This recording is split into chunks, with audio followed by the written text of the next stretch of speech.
for your support of the Ron Paul revolution. You can see it happening in literally graphically. Thank you, Daniel Watson of Nellysford, Virginia. You can see it happening literally graphically in front of your eyes.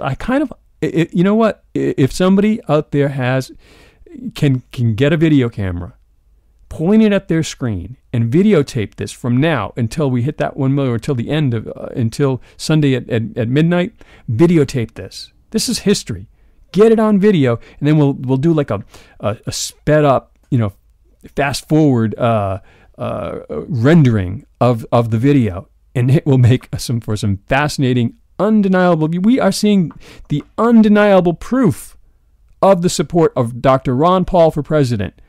Now, after this, there will be no ability for the disclaimers to say that this campaign is not first tier and for real. They are going to be confronted with the fact of the existence of the Ron Paul revolution, the persistence of the Ron Paul revolution, the growth of the Ron Paul revolution.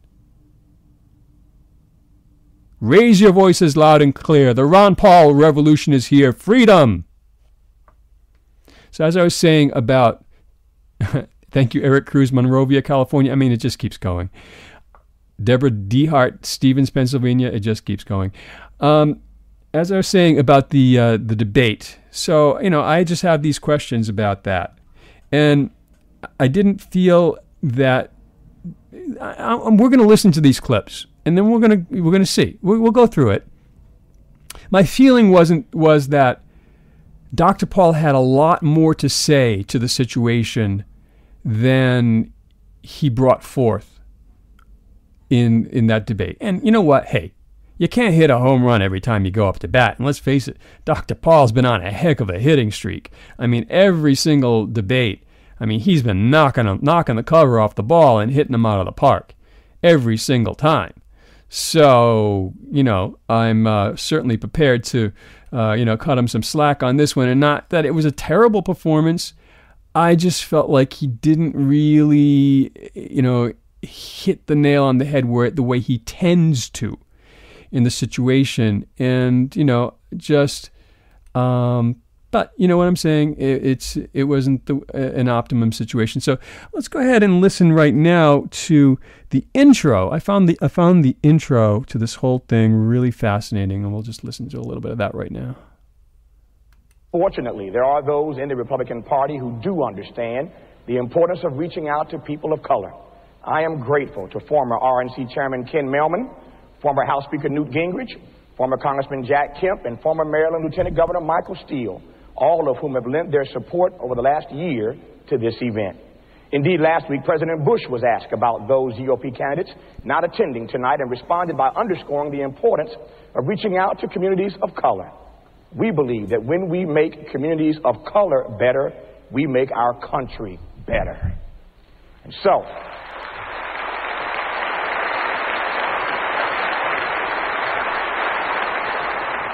enough said about the no-shows.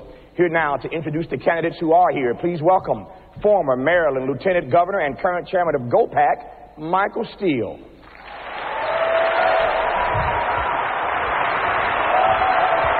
Thank you. Thank you. This evening. Good evening and welcome to the campus of Morgan State University for this American Presidential Forum on PBS. Okay, I'm trying to find the intro to the candidates. Together, but since that time, the Republican Party and the blacks will never. I thought I had that queued very up. often, both have missed genuine opportunities to communicate and reach out to each other. Republicans welcome the Republican candidates for president. Here we go. Once again, we have an opportunity to change the course of a nation. So I am proud to introduce to you former Arkansas Governor Mike Huckabee,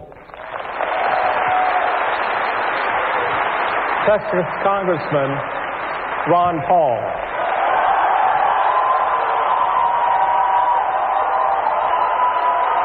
Kansas Senator Sam Brownback, So by far the most Tom Tancredo, enthusiastic greeting was for Dr. Paul. California Congressman Duncan Hunter, and former Ambassador Alan Keyes. Nice to see you. So by far the most enthusiastic greeting was for Dr. Paul, and that was interesting. And I looked at the video, and I saw that the audience was in fact very mixed, very diverse audience, 50-50, people of color and people of non-color. I guess that's what we are, But it was a diverse audience, and apparently there was organized support for Dr. Paul there. I don't know, for sure. I hadn't heard from anybody that there was organized support, but then again, where isn't there organized support for Dr. Paul? Everywhere he goes, there's organized support at every whistle stop he makes. It's like the Beatles have just landed from Britain. There's thousands of screaming fans everywhere he goes. So, of course, there was organized support for Dr. Paul. So let's go ahead and listen to a little bit of this debate stuff, and we'll talk about it a little bit.